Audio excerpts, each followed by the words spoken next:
ভালো করে পড়াশোনা করলে তবেই টেস্টে পাশ করবে। সবার আগে তোমাকে প্রতিদিন সন্ধেবেলায় টেস্ট দিতে হবে। সূর্য, তুমি তো আমার ব্যাপারে খুব চিন্তা করো।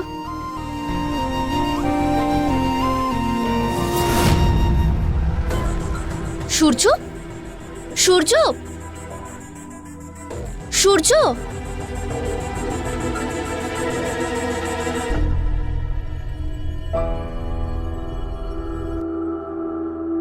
সূর্য, এত রাতে তুমি বই কোথা থেকে পেলে?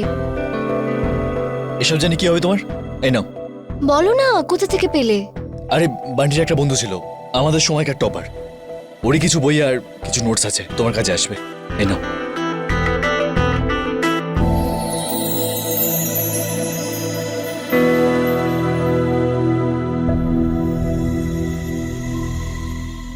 SK SK SK topper, SK topper, SK topper. SK তুই টপ করেছিস ভাই, তুই কলেজের নাম উজ্জ্বল করেছিস, মেডেল নিয়ে এসেছিস তুই। এসকে তুই একেবারে জিনিয়াস।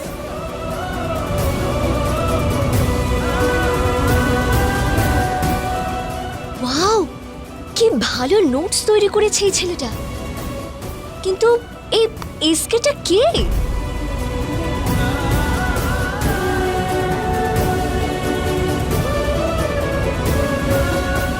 বলো না সূর্য, এসকে কে? সূর্য, সূর্য, বলো না এই এসকেটা কে?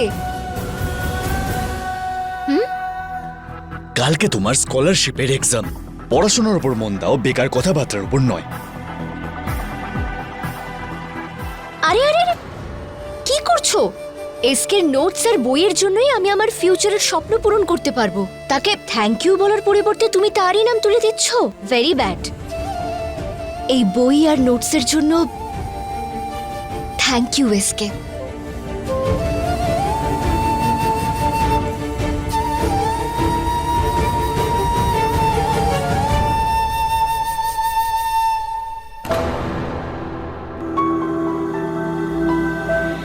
পলাশির যুদ্ধ হয়েছিল 1757 সালে। 1757 সালে পলাশি যুদ্ধ। হ্যাঁ, এই নে বাবা, এটা হলো কারেন্ট অ্যাফেয়ার্স এর কিছু নোটস যা তুই চেয়েছিলি, আর এটা হলো ইন্টারন্যাশনাল পলিটিক্যাল হিস্ট্রির বই যেটা তুই বিশেষ করে চেয়েছিলি। ঠিক আছে? থ্যাংক ইউ বাবা। কি? কিছু না বাবা, পড়াশোনা তো ঠিকভাবে করছি, ব্যাস এই ডেট টাইম আর প্লেসের মধ্যে গুলিয়ে যাচ্ছি, বুঝতে পারছি না যে কোন যুদ্ধ কবে হয়েছিল। সবকিছুই আশেপাশে ঘটেছিল, তাই। বস। হ্যাঁ, দেখ বাবা, তোকে আজকে একটা মাস্টার টেকনিক শিখিয়ে দিচ্ছি যেটা সবকিছু সরিয়ে দিয়ে আসলটা মনে রাখতে তোকে সাহায্য করবে। সবকিছু একসঙ্গে জড়িয়ে ফেলে মানুষ বিভ্রান্ত হয়ে পড়ে, সবকিছু বুঝে পড়েও সবসময় মনে রাখা যায় না। তার বেস্ট টেকনিকটা হলো এই, ধরো তুমি কাউকে পড়াচ্ছ, কাউকে বোঝাচ্ছ, তুমি যদি এইভাবে পড়তে পারো তাহলে যে কোনো টপিকের ছোটখাটো ব্যাপারও সারা জীবনের জন্য তোমার মাথায় ঢুকে যাবে। আরে মাস্টারমশাই কি কখনো ভুলে যায়? তাই এটাকে বলা হয় মাস্টার টেকনিক। এই ট্রিক আর টেকনিকটা একদম ঠিক আছে বাবা। আজকে থেকে আমিও সমস্ত বই ঠিক এভাবেই পড়বো আর সমস্ত নোটস এভাবেই লিখবো, যেন অন্য কারোর জন্য বানাচ্ছি। এতে চ্যাপ্টারগুলো তো আমার মনে থাকবেই থাকবে। আর কালকে আয়ের সূর্য মানে এসকের কষ্ট করে বানানো নোটসগুলো দিয়ে যদি অন্য কেউ পড়ে তাহলে তারও কাজে আসবে। ইয়েস, তাই মিস্টার এসকে, আজ থেকে তোমার আড্ডা দেওয়াটা বন্ধ। হ্যাঁ।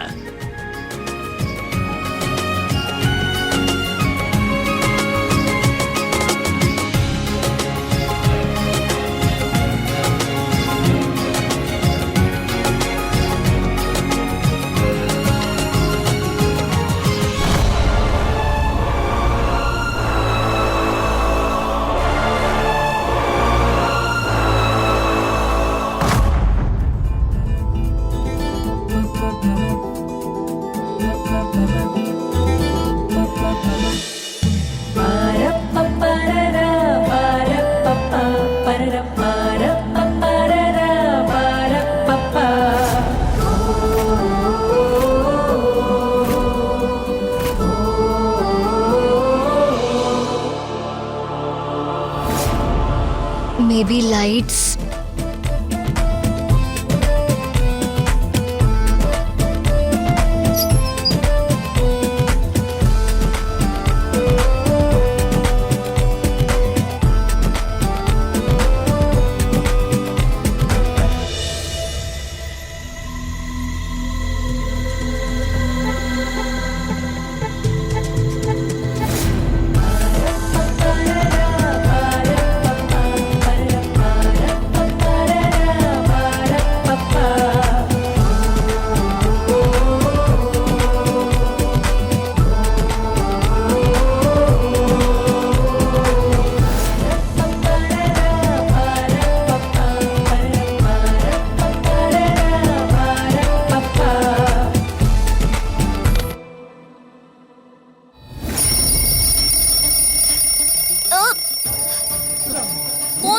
কাজটা।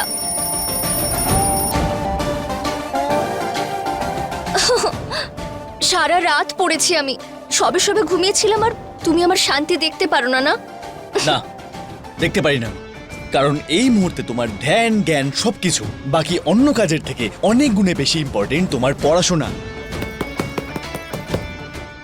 মুখে জলের ছিটে দিয়ে দাও আর চুপচাপ পড়তে বসে পড়ো। চলো ওঠো। আরে ওঠো ওঠো, ওঠো, ওঠো, হ্যাঁ ওঠো, ওঠো, ওঠো। হ্যাঁ, উঠছি উঠছি উঠছি। তাড়াতাড়ি। হে ভগবান, নিজের ফ্যাক্টরিতে এবার থেকে সব রকমের স্বামী বানিও, বাঁকা টেরা লম্বা চওড়া পাতলা মোটা সব রকম, কিন্তু এরকম কড়া মেজাজের স্বামী কখনো না। অন্য কোনো মেয়ের সঙ্গে যেন আমার মতো অন্যায় না হয়। এ স্বামী নয়, হিটলার ব্রহ্মচারী স্বামী। অনেক হয়েছে তোমার ড্রামা। চলো পড়ো। যদি পড়াশোনা করতে নাই হয় না তাহলে ঠিক আছে, তাহলে ওই বইগুলো আমি কেন নিয়ে এসেছি? বাস তুই একটা গুন্ডা গুন্ডা। হ্যাঁ, হলাম আমি গুন্ডা, এই কথাটা আমি আগে মেনে নিয়েছি। তুই যদি সত্যিই গুন্ডা হস তাহলে চালা গুলি মার নিজের বাবাকে।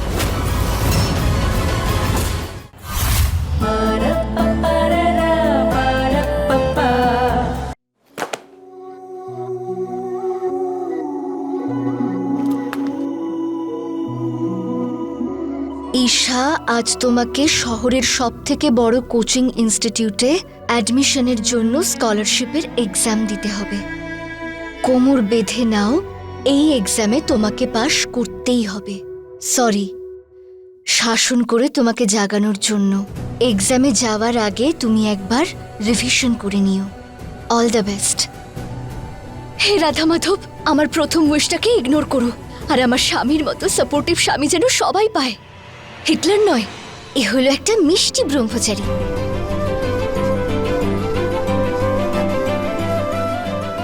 সরলা, এটা কার আওয়াজ? যদি পড়াশোনা করতে নাই হয় না তাহলে ঠিক আছে, তাহলে ওই বইগুলো আমি কেন নিয়ে এসেছি? বাস তুই একটা গুন্ডা গুন্ডা। হ্যাঁ, হলাম আমি গুন্ডা, এই কথাটা আমি আগে মেনে নিয়েছি। তুই যদি সত্যিই গুন্ডা হস তাহলে চালা গুলি মার নিজের বাবাকে।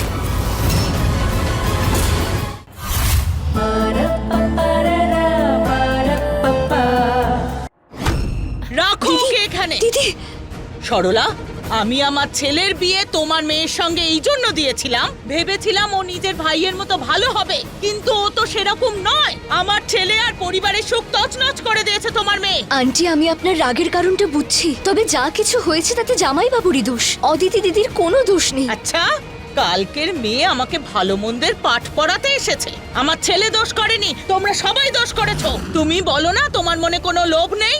তোমার মনে লোভ আছে বড় লোক হওয়ার, সেই জন্যই তো তুমি খাবারের ব্যবসার সঙ্গে সঙ্গে ড্রাগের ব্যবসা শুরু করেছো। আর যখন ধরা পড়লে তখন আমার ছেলেকে ফাঁসিয়ে দিলে। আরে সরলা, আমার ছেলে তো তোমায় মাথায় করে রাখতো, তুমি ওকেই জেলে পাঠিয়ে দিলে। এক মিনিট মনীষা দেবী, আপনি আমাদের মেয়ের শাশুড়ি, আপনাকে আমরা সম্মান করি। আপনি যা বলবেন সেটা ভেবেচিন্তে বলুন। আপনি বৌদির ওপর যে অভিযোগ করছেন তা ভুল। দেখুন দাদা, দয়া করে জ্ঞান দেবেন না। আপনার এই জ্ঞান আপনার ছেলেকে দিন, যে সারাক্ষণ গুন্ডামি করে বেড়ায়। আপনার ঘরে বসেই ওই অন্যায় কাজটা করছে, তখন কেন আটকাননি ওকে? তখন কোথায় ছিল আপনার সংস্কার, আপনার আদর্শ? মনুষ্যান্টি, ব্যাস, আপনি আমার জেঠিমার ওপর আঙুল তুলছেন, আমার বাবার ওপর আঙুল তুলছেন, যেখানে আসলে পুরোপুরি ভুলটা শুধু আর শুধুমাত্র অনিল জামাইবাবুর, আর ওনার সাথে কোথাও না কোথাও ভুলটা আপনারও। আপনি আমার বাবাকে দোষ দিচ্ছেন, তাহলে এখন আমি আপনাকে জিজ্ঞেস করছি, কেন তখন আপনি আপনার ছেলেকে আটকাননি যখন সে ভুল কাজ করছিল? কেন দেননি তাকে এমন শিক্ষা যে সে এত নিচে নেমে গেল যে নিজের মায়ের মতন শাশুড়িকে ফাঁসিয়ে দিয়েছে, জেলে পাঠিয়ে দিয়েছে ওনাকে? বারে বা, তুই এখন আমার দিকে আঙুল তুলছিস? আরে তোকে তো তোর জেঠিমা মানুষ করেছে, তোর এই আদর্শবাদী বাবা মানুষ করেছে, তাহলে তুই কেন গুন্ডা হয়েছিস? হ্যাঁ আন্টি, আন্টি, সূর্যের মধ্যে এখনো ওর বাবার দেওয়া শিক্ষা রয়েছে। আপনার চোখে হয়তো এখনো গুন্ডা, কিন্তু আপনার ছেলের মতো ও নিজের স্বার্থে কাউকে ব্যবহার করে না। ব্যবহার তো দূরের কথা, ও কাউকে কষ্টে দেখতেই পারে না, ভালোর সঙ্গে ভালো আর খারাপের সঙ্গে খারাপ করে। একদম ঠিক বলেছে। জানি আমার ছেলে গুন্ডা, কিন্তু তার জানা সত্ত্বেও আমি হলফ করে বলতে পারি ও এমন কোনো কাজ করতে পারে না যাতে অন্য লোকের ক্ষতি হয়। ব্যাস ব্যাস, এই যে অপয়া, এ তো তোমার নিজের মেয়ে, তোমার শিক্ষা দীক্ষায় বড় হয়েছে। রাখো নিজের কাছে। আজ থেকে আমার বাড়ির দরজা চিরকালের মতো বন্ধ হয়ে গেল। না রাখো ওকে নিজের কাছে। না মা, না না মা, এসব অদিতি দিদি, অদিতি দিদি,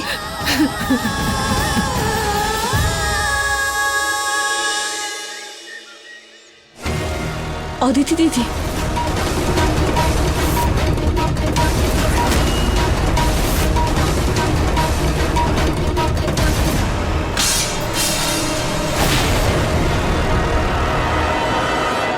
আমার মেয়ের চিন্তা তোমাকে করতে হবে না। যেদিন থেকে এই বাড়িতে এসেছ, দুর্ভাগ্য এই বাড়ি ছেড়ে যেতেই চাইছে না। প্রথমে সংসারে আগুন লাগালে, আপনারা সবাই এই ঘটনার সাক্ষী। আমার কাছে তুই মরে গেছিস। আর আজ আমার মেয়ের সংসারটাই খেয়ে নিলে। এর আগে আমার জামাই কখনো খারাপ কাজ করেনি, কিন্তু তোমার বাড়ির লোক ভুল বুঝিয়ে ওকে এই পথে নামিয়েছে। আর এটা তুমিও জানো, তা সত্ত্বেও ওকে উল্টোপাল্টা বলছো, দোষ চাপাচ্ছ ওর ওপরে।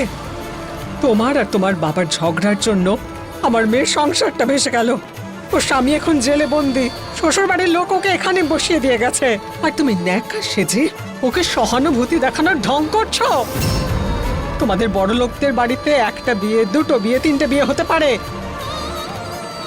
কিন্তু ওর সঙ্গে এবার কি হবে তুমি সেটা জানো? কি কি বলে ডাকবে লোকে? সংসার ভাঙা মেয়ে। তোমার জন্য আমার মেয়েটার আজকে এই অবস্থা হলো। ওর জীবনটা তছনছ করে দিয়ে নিজে আইএএস অফিসার হয়ে ভবিষ্যৎ বানাবে ভেবেছো তুমি? বাহ মহারানী, আমি কি করে ভুলে গেলাম যে তোমার শরীরের ভেতরেও তো ওই নির্দয় লোকটা গুলাব সিং এর রক্ত রয়েছে। কেউ বাঁচুক বা মরুক তাতে তোমার কিচ্ছু যায় আসে না, তাই না? কিচ্ছু যায় আসে না। তুমি তো সারা পৃথিবীর সামনে মহান হওয়ার ঢং করো শুধু। তো যাও, সবার সামনে আদর্শ বৌমা হয়ে দেখাও, পরীক্ষা দাও, হয়ে দেখাও আইএএস অফিসার। নিজের জীবনটা সামলাও। কিন্তু একটা কথা মনে রেখো, তোমার জন্য আমার মেয়ের সংসারটা ভেসে গেল। আমি অভিশাপ দিচ্ছি তোমাকে, কখনো সফল হতে পারবে না।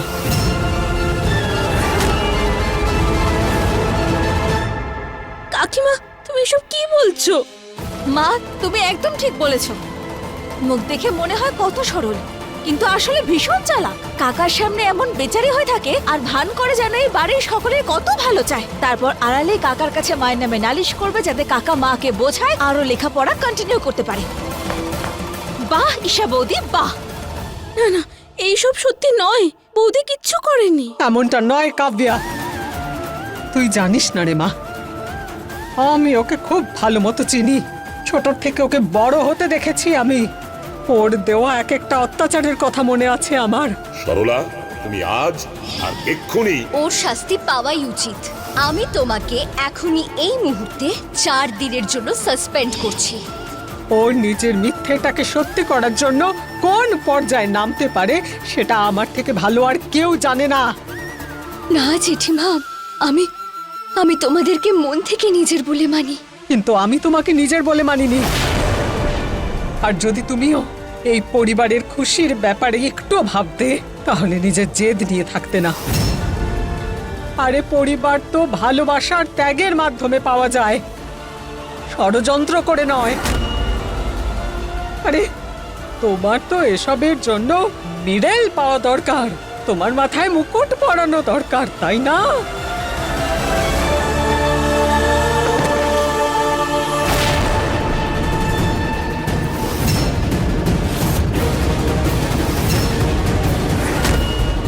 নাও, পরিয়ে দিয়েছি তোমাকে মুকুট, পেয়ে গেছো তো সম্মান, সাবাস।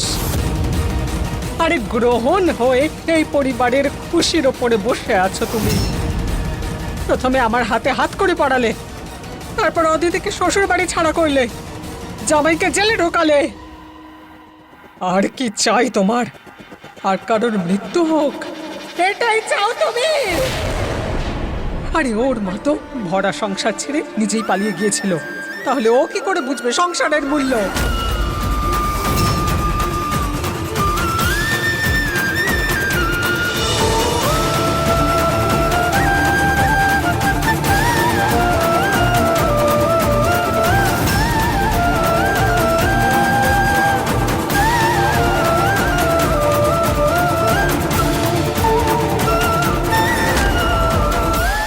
ব্যাস আর 25 মিনিট, আর মাত্র 25 মিনিট পরে ঈশা স্কলারশিপের এক্সাম দেবে।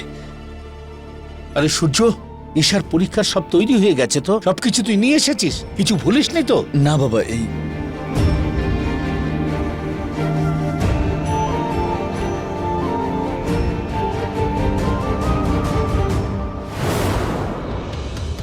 পেন, এটা শুধু পেন নয়, আমার আশীর্বাদ। আজ যখন পরীক্ষার খাতায় তুই এই পেনটা দিয়ে লিখবি,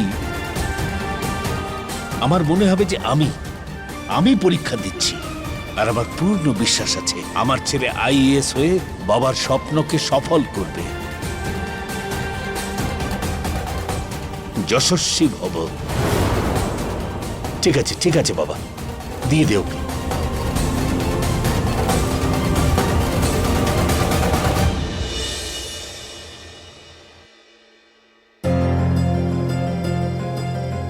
যেদিন থেকেই বাড়িতে এসেছো, দুর্ভাগ্য এই বাড়ি ছেড়ে যেতেই চাইছে না। প্রথমে সংসারে আগুন লাগালে, আর আজ আমার মেয়ের সংসারটাই খেয়ে নিলে। তোমাদের বড় লোকদের বাড়িতে একটা বিয়ে, দুটো বিয়ে, তিনটে বিয়ে হতে পারে, কিন্তু ওর সঙ্গে এবার কি হবে তুমি সেটা জানো? কি বলে ডাকবে লোকে? সংসার ভাঙা মেয়ে।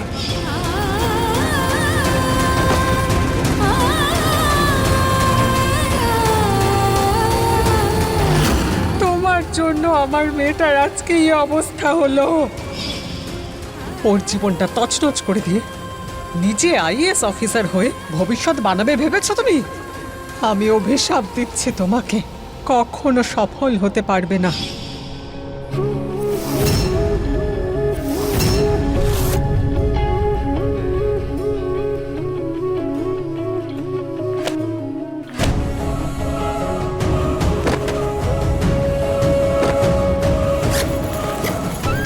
হতে চাই না আমি আইএস।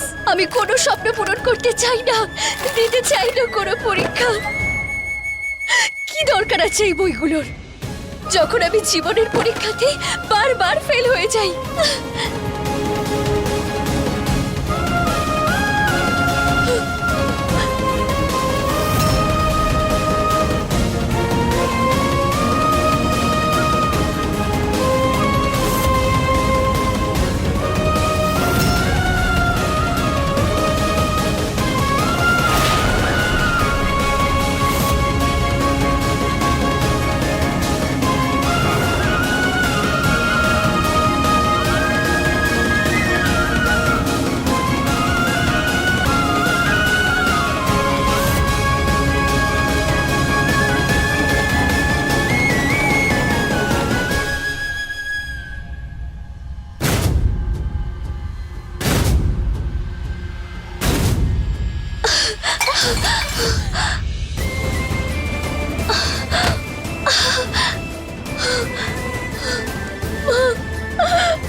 আমি কি সত্যি এত অপয়া?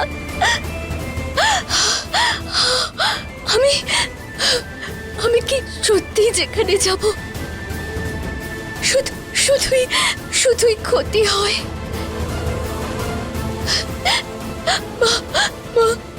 মা, আমি কি এতটা খারাপ? প্রথমে সংসারে আগুন লাগালে, আর আজ আমার মেয়ের সংসারটাই খেয়ে নিলে।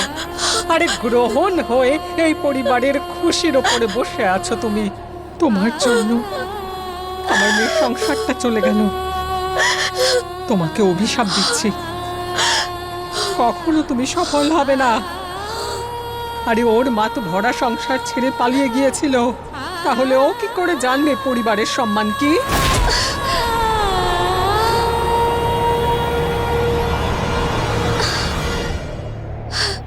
ঈশা বৌদি, ঈশা বৌদি, ঈশা বৌদি, ওঠো ওঠো ওঠো ওঠো, ওঠো বৌদি, এসো এসো এসো, সাবধানে সাবধানে। আরে আগে বসো তুমি। ঈশা বৌদি, কি হয়েছে তোমার বলো? ঈশা বৌদি, তোমায় দেখে তো ঠিক মনে হচ্ছে না, আমায় বলো কি হচ্ছে তোমার? ঈশা বৌদি, কথা বলো প্লিজ।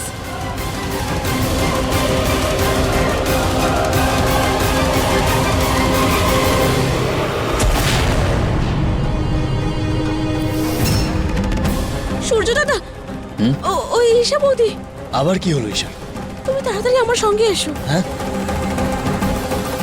ঈশা, ঈশা, এই কামে বৌদি, তুমি উঠে বসো, কি হচ্ছে দেখি। আমি কখন থেকে বৌদিকে জিজ্ঞেস করছি, বৌদি কোনো উত্তর দিচ্ছে না, কিছুই বলছে না আমায়। এইরকম তখনই হয় যখন কারোর প্যানিক অ্যাটাক হয়। ঈশার এক্সাম শুরু হতে মাত্র 15 মিনিট বেঁচে আছে। ঈশা, ওই আমি এক্সাম দিতে চাই না, আমি কিচ্ছু করতে পারি না, আমি শুধু কষ্ট দিতে পারি, খুশি নয়। এই পরিবারটা তো আমারও, আমি এই পরিবারকে কি দিয়েছি? শুধুই দুঃখ, আর কিচ্ছু নয়, দুঃখ কষ্ট। আমি কিচ্ছু অ্যাচিভ করতে পারবো না, আমি কোনো কিছুর যোগ্য নই। ঈশা, সূর্য, তুমি আমার থেকে দূরে চলে যাও, নইলে আমার জন্য তোমারও অমঙ্গল হয়ে যাবে। আমি খুব খারাপ, আমি কিচ্ছু করতে চাই না, আমি খুব খারাপ।